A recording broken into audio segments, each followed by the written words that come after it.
नमस्कार, वैशालीज रेसिपीमध्ये मी वैशाली तुम्हा सर्वांचं मनापासून स्वागत करते. आज आपण अतिशय टेस्टी असे आणि मुलांच्या आवडीचे चॉकलेटचे नानकटाई बघणार आहोत. ते तुम्ही मुलांना मधल्या वेळेस खायला देऊ शकतात किंवा मग तुम्ही टिफिनलाही देऊ शकतात किंवा मग मुलांची कुठली पार्टी वगैरे असेल तर त्यालाही तुम्ही मुलांसाठी बनवू शकतात. मुलं अतिशय आवडीनं हे नानकटाई खातात. त्यासाठी मी ते 120 ग्राम एवढं बटर घेतलेलं आहे आणि ते आपल्याला सॉफ्ट असं घ्यायचं आहे. त्यातच मी 120 ग्राम एवढी पिठी साखर टाकून घेतलेली आहे. पिठी साखरेच्या ऐवजी तुम्ही ते कॅस्टर शुगरही वापरू शकतात. त्याने आपल्या नानकटाईचं टेक्स्चर आणि चवही खूप छान लागते. तर आपण घरगुती पद्धतीने बनवत आहोत तर मी ते पिठी साखरेचा वापर केलेला आहे.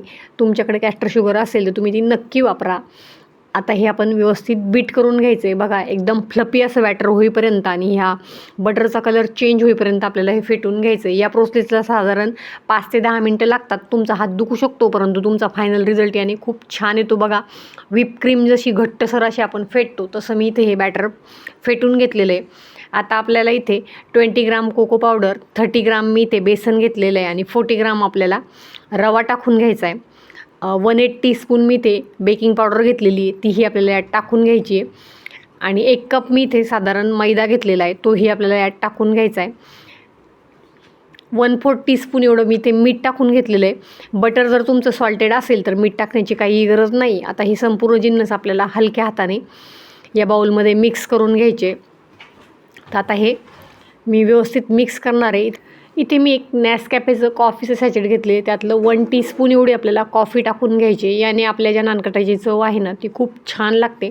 तुम्ही हे नानकटाई नक्की ट्राय करून बघा. मुलं अतिशय आवडीनं खातील. हलक्या हाताने आपल्याला याचा एक डो बनवून घ्यायचा आहे.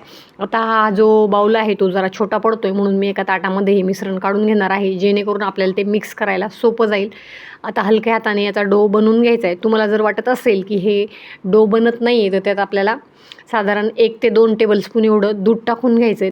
यामध्ये तुम्हाला दूध किती लागणार ते कोको पावडरच्या क्वालिटीवर अवलंबून असतं. काही कोको पावडरला दूध जरा जास्त लागतं. इथे साधारण मी 2 टेबलस्पून एवढं दूध टाकून घेतलेलं आहे आणि याचा मी डो बनवून घेणार आहे. बनवायला अतिशय सोपे असे हे नानकटाई आहेत तर तुम्ही ते नक्की ट्राय करायचे आणि मला कमेंटमध्ये पण सांगायचे की तुमचे नानकटाई कसे बनले. आता इथे ट्रेला मी थोडंसं बटर लावून ग्रीस करून घेतलेलं आहे आणि आता आपल्याला या डोमधून छोटे छोटे गोळे घ्यायचे आहेत आणि त्याचे आपल्याला बॉल बनवून घ्यायचे. तुम्हाला लहान आवडत असतील तर लहान साईजचे किंवा मग मोठ्या साईजचे आपल्याला नानकटाई बनवून घ्यायचे. मी ते साधारण 30-30 ग्रामचे ते बनवून घेणार आहे. एकसारखे बनवायचे असतील तर ते आपल्याला वेइंग स्केलवर मेजर करून घ्यायचे. त्यावर आता तुम्हाला तुमच्या आवडीचे ड्रायफ्रूट्स लावून घ्यायचे. OTG मी ऑलरेडी 170 डिग्रीला 10 मिनिट प्रीहीटिंगसाठी ठेवून दिलेला आहे. आता याच पद्धतीने संपूर्ण नानकटाई मी बनवून घेणार आहे आणि त्यावर ड्रायफ्रूट्स लावून घेणार आहे. बघा इथे आपले छान असे नानकटाई बनवून तयार आहेत. ते आपण 170 डिग्रीला 25 मिनिट्ससाठी बेक करायला ठेवून देणार आहोत. यावर मी काही ठिकाणी बदाम लावलेले आहेत आणि काही नानकटाईवर मी इथे पिस्ता लावून घेतलेला आहे. खूप छान असे ते दिसतात. आता हे आपण बेक करून घेऊयात.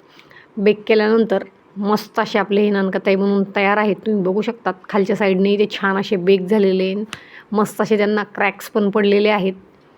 तर आता हे नानकटाई तुम्ही नक्की ट्राय करा.